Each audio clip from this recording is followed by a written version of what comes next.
نحمده ونصلي على رسوله الكريم أما بعد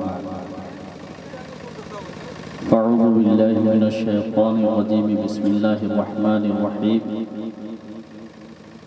لقد من الله على المؤمنين إذ بعث فيهم رسولا صدق الله العلي العظيم وصدق رسوله النبي الأمين المتين الكريم ونحن على ذلك لمن الشاهدين والشاكرين والحمد للہ رب العالمین۔ بلا کسی تمہید کے درود پاک پڑھ دیجئے اللہم صلی علی سیدنا و شفیعنا و نبینا و حبیبنا مولانا محمد بارک وسلم صلو علیہ صلاۃ و سلام علیک یا رسول اللہ صلاۃ و سلام علیک یا حبیب اللہ۔ معزز حاضرین کرام، کافی دیر سے آپ پروگرام کو سماعت فرما رہے ہیں اور میں دیکھ رہا ہوں کہ مولانا جمشید صاحب پہ کافی وقت سے دباؤ آ رہا ہے کہ جلدی ختم کیجیے، اس لیے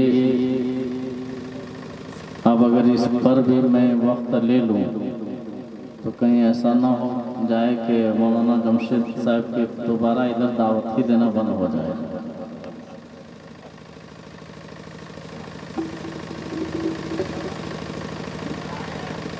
اس لیے وقت نہیں لوں گا،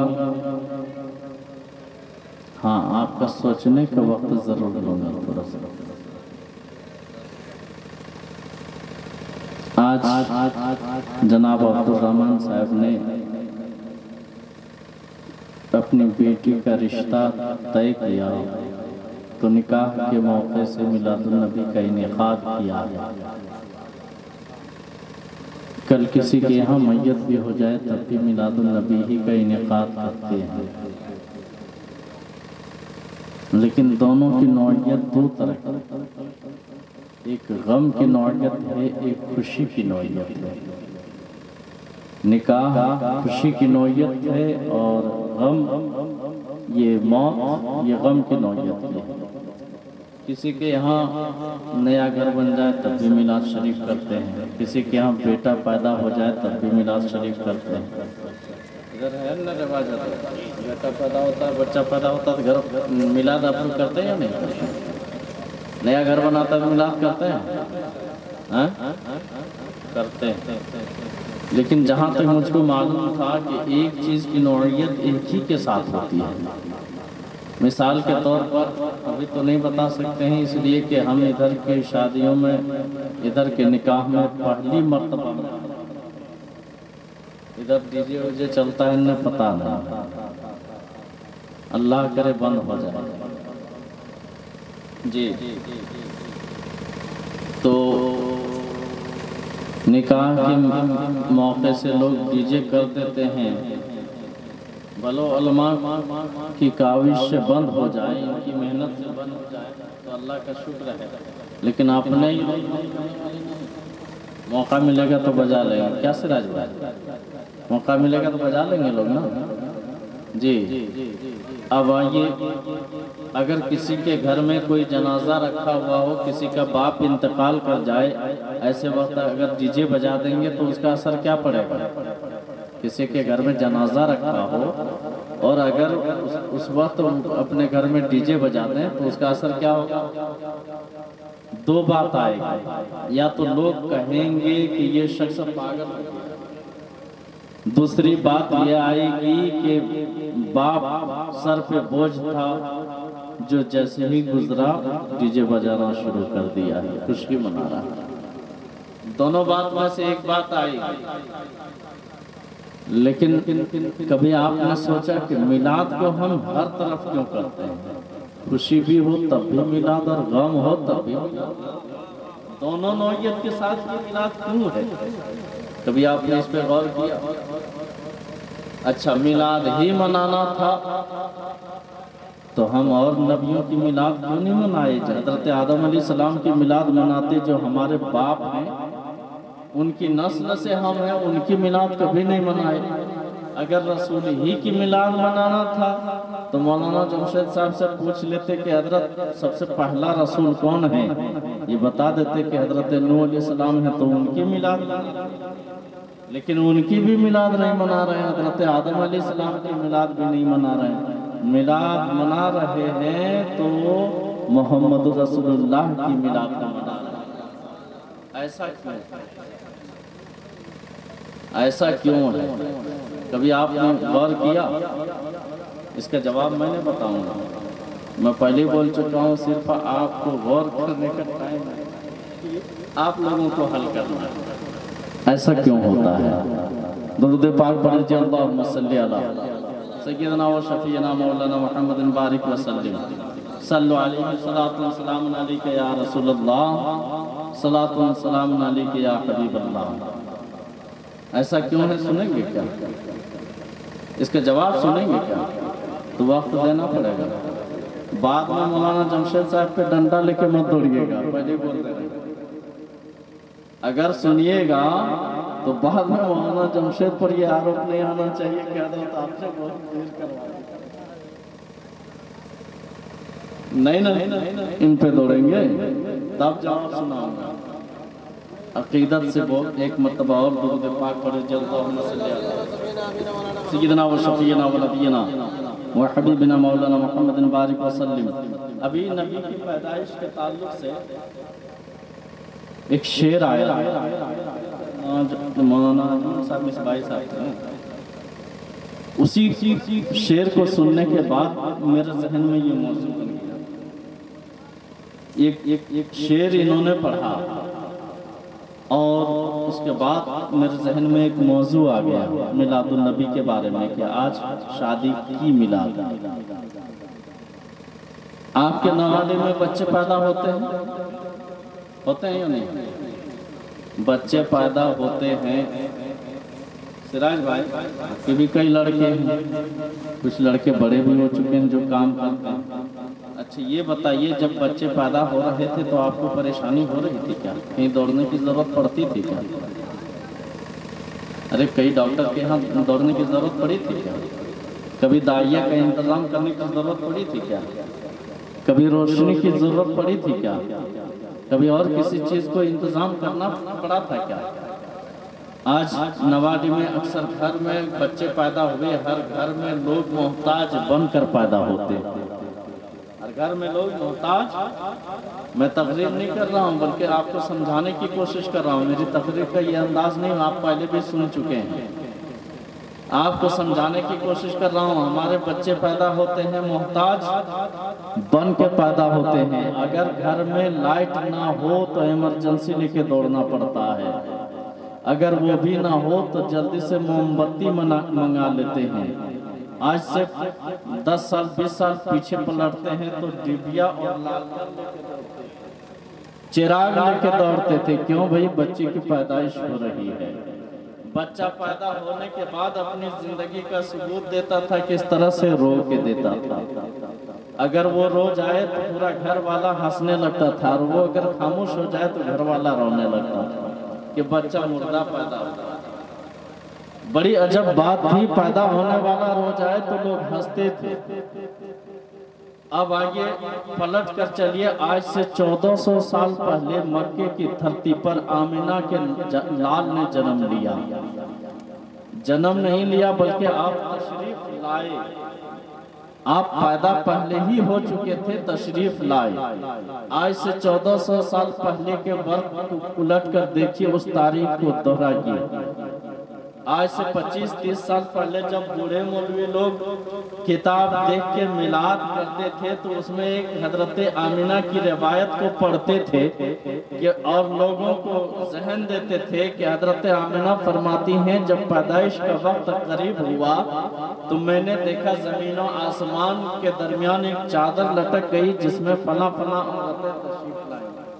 اس کے بعد پھر پڑھتے تھے کہ حضرت آمینہ فرماتی ہیں میں نے یکایک کیا دیکھا کہ مکہ سے لے کر بصرہ تک کی ساری راہیں روشن ہو گئی، یہاں تک کہ بصرہ میں بندھے ہوئے اونٹوں کی گردنیں نظر آنے لگی۔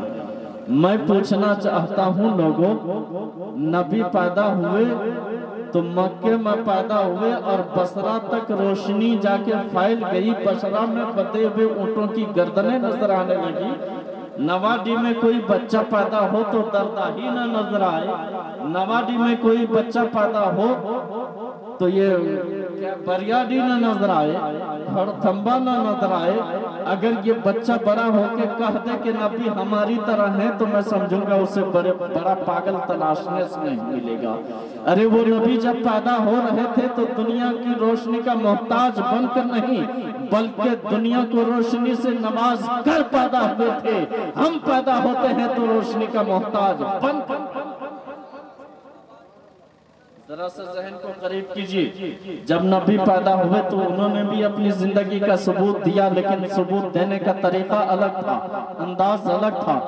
آپ روئے لیکن اپنے خاندان والوں کے لیے نہیں، بلکہ راوی فرماتے ہیں کہ جیسے ہی نبی پیدا ہوئے آپ نے اپنے سر اقدس کو زمین پہ رکھ دیا اور رب کی بارگاہ میں، رب کے حضور میں سجدہ ریز ہو گئے، اور آپ کی زبان سے جو کلمہ جاری تھا، جو آپ پڑھ رہے تھے، وہ اور کوئی کلمہ نہیں تھا بلکہ نبی کی زبان سے جو کلمہ جاری تھا، نبی فرما رہے تھے ربی حب لی امتی، ربی حب لی امتی۔ اب ذرا سا اس حدیث اس مفہوم کو، اس کا بھی مفہوم سمجھ لیں۔ ربی کا مطلب ہوتا ہے اے میرے رب، ہے نا؟ ربی کا مطلب اے میرے رب۔ حب یہ فعل امر ہے جی، یہ حب یہ فعل امر ہے۔ فعل امر کس کو کہتے ہیں؟ اب جیسے مصباح صاحب یہاں بیٹھے ہوئے ہیں، انہوں نے اگر مولانا جمشید صاحب سے کسی چیز کے جیسے پانی رکھا ہوا اگر کہہ دیا کہ حضرت ذرا پانی دیجئے، تو اس کا مطلب یہ فعل امر ہے، اس میں طلب ہے، مانگا جا رہا ہے۔ یہ کیا ہے؟ یا اگر اس کو بھی نہیں سمجھ سکتے ہیں تو انگلش تو آپ لوگ ضرور پڑھے لکھے ہوں گے نا۔ ورب کا جب فرسٹ فارم میں استعمال کرتے ہیں تو اس میں امر کا معنی پایا جاتا ہے، یعنی مانگنے کے معنی میں آتا ہے۔ بہرحال میں گرامر سمجھانے نہیں بیٹھا ہوں۔ نبی نے کیا فرمایا؟ حب مجھے دے دے، مجھے عطا کر دے، مجھے دے دے، لی مجھے، حب لی مجھے دے دے، کس کو؟ امتی، میری امت کو۔ کس کو دے دے؟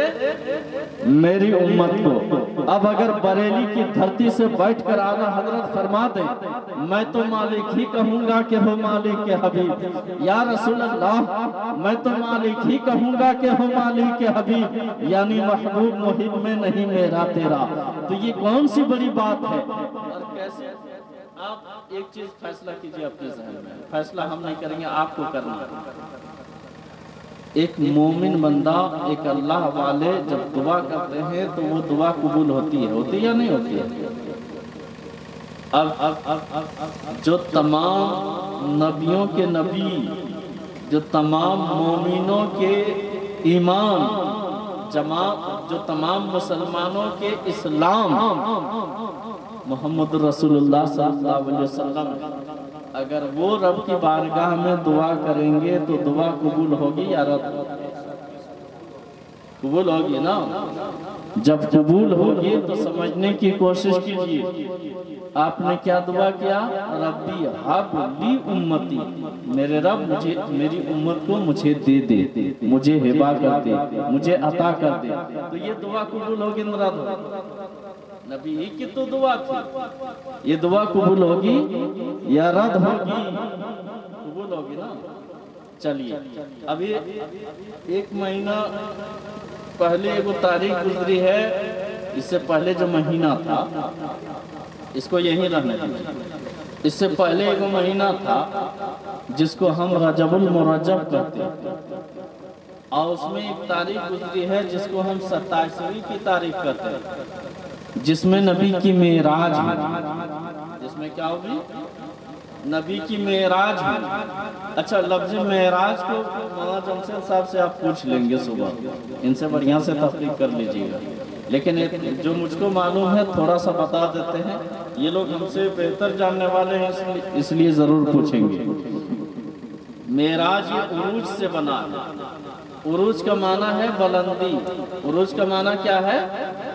بلندی یعنی اوپر، اونچا، بلند. عروج کا معنی تو معراج کا معنی کیا ہو جائے گا؟ بلند. رب نے اپنے محبوب کے مقام کو بلند کیا. کیسا بلند کیا؟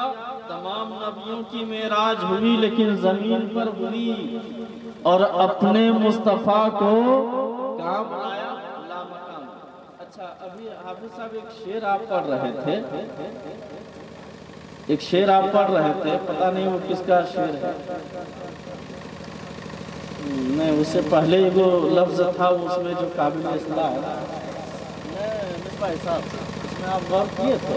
قابل اصلاح ایک لفظ ہے، وہ جگہ، ارے جگہ سے لامہ کا مطلب ہے کہ کوئی جگہ ہی نہیں، کہ وہ جگہ لفظ جگہ کا اطلاق وہاں ہوگا ہی نہیں، یا تو شاید محدود نظر، یا تو ان کی ذہن میں اسے اپنی نکل جاتی ہے، اس لیے وہ شعر آپ کو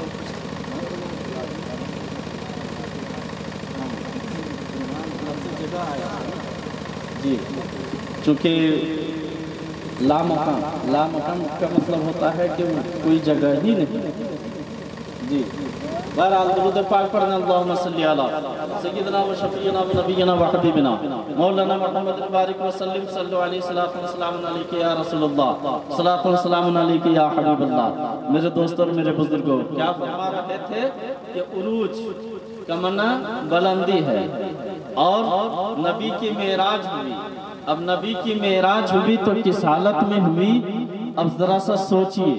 نبی کا مقام بڑھایا جا رہا تھا، لیکن اس سے پہلے ایک مثال کا جواب آپ لوگ دیجئے. یہ نواڈی میں بہت سارے گھر ہیں، بہت سارے لڑکے ہیں.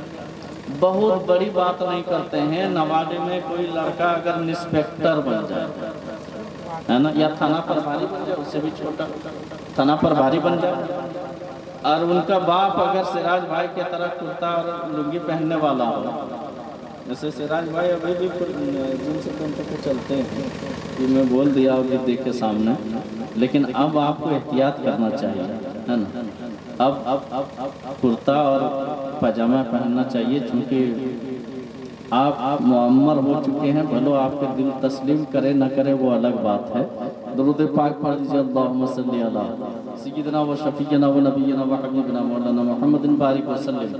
تو اگر جیسے کسی کا بیٹا اگر انسپیکٹر بن جائے یا داروغہ بن جائے، تھانہ پربھاری، اب بیٹا اگر ڈیوٹی میں ہو اور وردی میں ہو، تمام اس کے ڈاؤن لائن وہاں بیٹھے ہوں اور وہ اپنے ٹیبل پر براجمان ہوں، ایسے وقت میں اگر باپ پھٹے پرانے لباس میں تھانہ جا کے پہنچ جائے، قریبی تھانہ ہو، مارکیٹ کرنے کے لیے جا رہا تھا، سوچا چلو بیٹے سے ملاقات کر لیتے ہیں، کچھ پیسے لے کے مارکیٹنگ کر لیں گے. تو وہ بیٹا کیا کرے گا؟ اٹھ کے باپ کو پہلے سینے سے لگا کے سلام کر کے عزت سے اس کو اپنی کرسی پر بیٹھائے گا، یا وہ نظر چرا کے دیکھے گا کہ باپ کیسے اس حالت میں آ گیا؟ کیا کرے گا؟ نظر چرا کے دیکھے گا نا. جی نظر چرا کے دیکھا گا. لیکن میں گارنٹی دیتا ہوں مولانا جمشید صاحب یہاں بیٹھے ہیں، مولانا اجمل مصباحی صاحب یہاں بیٹھے ہیں، حافظ صاحب یہاں بیٹھے ہیں. یہ جب دنیا کے سب سے عظیم کتاب کو پڑھانے کے لیے بیٹھتے ہیں، جس کتاب کو ہم قرآن کہتے ہیں، اور اگر وہ درسگاہ میں لے کے بیٹھتے ہیں، بیٹھنے کے بعد اگر ان کے باپ اس حالت میں آ جائیں تو میں دعوے سے کہتا ہوں کہ یہ بیٹھے نہیں رہ سکیں گے، بلکہ اٹھ کے پہلے سلام کریں گے، سلام کر کے ہاتھ چومیں گے، چومنے کے بعد انہیں بیٹھائیں گے، پھر پوچھیں گے ابا جان آپ اس حالت میں کیسے آئے، کیوں آئے، آپ کو کیا ضرورت تھی؟ اگر کوئی ضرورت تھی تو آپ نے ہمیں کیوں نہیں بتا دیا؟ ہم آپ کے پاس پہنچ جاتے، آپ کیوں تکلیف اٹھائے؟ باہر اسلام اور وہ یہ ہے دنیا، یہ ہے اسلام. دنیا نے تہذیب نہیں، لیکن اسلام نے اپنے ماں باپ کو تہذیب اور ماں باپ کا ادب کرنے کا طریقہ دیا ہے. اسلام نے ہمیں ہر چیز کا ڈھنگ بتایا ہے، ہر چیز کا اصول بتایا ہے، قاعدہ بتایا ہے. اب آئیے نبی کی بارگاہ میں چلتے. میں کیا کہہ رہا تھا؟ معراج ہوئی، مقام بڑھایا گیا، تھانہ پربھاری کی طرح نہیں، بلکہ اولین سے لے کر آخرین تک جتنے لوگ پیدا ہوئے، جتنے انبیاء کرام آئے، جتنے اولیاء کرام آئے، جتنے غوث و کتب آئے، جتنے ابطال آئے، تماموں میں مقام کو بلند کیا گیا۔ اپنے محبوب کو رب نے عرش معلیٰ سے آگے لا مقام میں بلایا اور پوچھا تھا، سوال کیا تھا، اے محبوب میرے لیے کون سا تحفہ لے کر آئے ہو؟ نبی نے جواب دیا تھا، التحیات للہ والصلوات والطیبات۔ جیسے ہی رب نے یہ تحفہ سنا، ادھر سے جواب آیا، السلام علیکہ ایھا النبی۔ جیسے ہی نبی نے یہ سنا کہ رب مجھے بھی تحفہ دے رہا ہے، میں نے رب کو تحفہ دیا، رب نے مجھے تحفہ دیا، اپنی گنہگار امت کو نہیں بھلایا، اپنی اس امت کو فراموش نہیں کیا ہے۔ فوراً نبی پکار اٹھے تھے، السلام علینا وعلی۔ اگر پنج وقتہ پڑھتے ہیں تو اس کو ضرور پڑھتے ہوں گے، اگر جمعہ پڑھتے ہیں تب بھی پڑھتے ہوں گے، اور اگر انکار کرنے والے ہیں تب تو پڑھتے ہی نہیں، انکار کرنے والے ہیں تو پڑھتے ہی نہیں ہوں گے۔ لیکن جب نماز پڑھیں گے تو اس کو پڑھنا واجب ہے، اگر نہیں پڑھیں گے تو نماز بھی نہیں ہوگی۔ اب ذرا سا ذہن کو قریب کیجئے، جب پیدا ہو رہے تھے تو مصطفیٰ نے اپنے خاندان کے لیے نہیں کہا ربی حبلی عصرتی یا اہل بیتی، یہ نہیں کہا، بلکہ کہا ربی حبلی امتی۔ جب مقام بڑھایا گیا وہاں بھی کہا رب، اپنی امت کے لیے کہا السلام علینا وعلی عباد اللہ الصالحین۔ اب دونوں صورت میں جہاں خوشی ہے وہاں بھی مصطفیٰ نے یاد کیا، نوازا جا رہا ہے تب بھی، آ رہے ہیں تب بھی، اسی لیے دونوں نوعیت میں نبی کی میلاد ہم کرتے ہیں۔ دونوں نوعیت میں کس کی میلاد کرتے ہیں؟ نبی کی میلاد کرتے ہیں، اس لیے کہ غمی کا بھی جب آپ دنیا سے تشریف لے جا رہے تھے، ظاہری وفات سے آپ گزر رہے تھے، اس وقت بھی آپ نے اس امت کو یاد کیا ہے، اس وقت بھی اس امت کو یاد کیا ہے۔ اب اس کی تفصیل میں نہ جاؤں گا، نہ تو پتا چلا کہ 1 گھنٹہ 1.5 گھنٹہ ادھر بھی لگ جائے گا۔ اس لیے اتنے مختصر میں یوں سمجھنے کی کوشش کیجئے کہ نبی جب پیدا ہو رہے تھے تو اس امت کو یاد کیا، جوانی کے دہلیز پر آپ نے قدم کو رکھا، اور جوانی سے جب آپ معراج میں گئے، جب آپ کی معراج ہوئی، جب لامکاں میں گئے، اس وقت بھی آپ نے اس امت کو یاد کیا۔ جب آخر